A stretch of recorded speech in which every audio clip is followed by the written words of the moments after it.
हुजूर को दफन करके लौटे, तदफीन से फारग हुए, कब्र मुबारक में उतारा, हुक्म पूरा किया। कहते हैं वापस आए तो जनाब अनस से सैयदा फातिमा कहने लगी, अनस तूने भी मेरे रसूल पे मिट्टी डाली है, अनस तेरी जरूरत हो गई थी। फरमाते उस वक़्त फातिमा का पहला आंसू गिरा और फिर 6 महीने हुजूर के बाद हयात रही, मैंने उसके आंसू ही गिरते देखे। लोग सो जाते, वो हुजूर के रोज़े पे जाके बैठ जाती।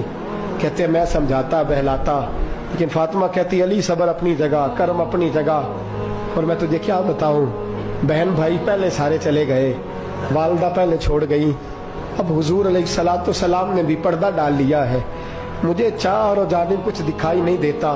कहते 6वां महीना था हुजूर के विसाल को। एक दिन मुस्कुराती हुई फातिमा घर आई रोजे से रात को बच्चों के साथ, तो शेर खुदा कहने लगे, मैंने कहा फातिमा बड़े दिनों के बाद मुस्कुराते देखा, क्या बात है? तो कहने लगी अली आज मेरी आंख लग गई थी, मुझे हुजूर ख्वाब में मिले हैं, तो मुझे हुजूर ने कहा तू रोती क्यों है? तो मैंने कहा महबूबा मेरा दिल नहीं लगता। तो फरमाया बेटी तैयारी कर, तू मेरे पास आने वाली है। हजरत अली फरमाते हैं बस फातिमा बीमार हुई, चंद दिन गुजरे तो मुझे बुलाया, तो कहने लगे अली वक्त जाने का आ गया है, ये अली के घर की है इज्जत अली से सुनते, नबी के घर की है इज्जत नबी से सुनते, वो जिसने मुअज़्ज़ज़ किया घराने को, हुसैन पाल के जिसने दिया जमाने को, जाने का वक्त आ गया है अली। पहली बात तो यह है कि हुजूर की नवासी जनाबे उमामा से शादी कर लेना, वो हुजूर को बड़ी प्यारी है। और दूसरी बात यह है कि मेरे हसन हुसैन इनका खास ख्याल रखना।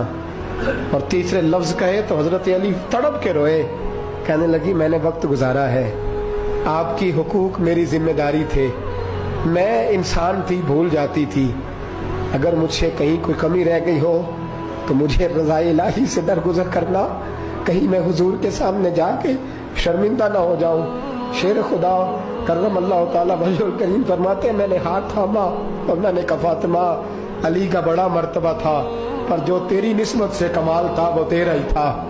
तू कैसी बात करती है, तूने तो हद कर दी, शहजादी हो के मेरे घर में खादिमों की तरह रही। हजरत फातिमा रज़ियल्लाहु ताला अन्हा का दूसरा हुक्म ये हुआ कि मुझे रात को दफनाया जाए। और फरमाया मेरे पहले मदीने में ऐसा नहीं होता था, ये हजरत फातिमा ने सबसे पहले कहा।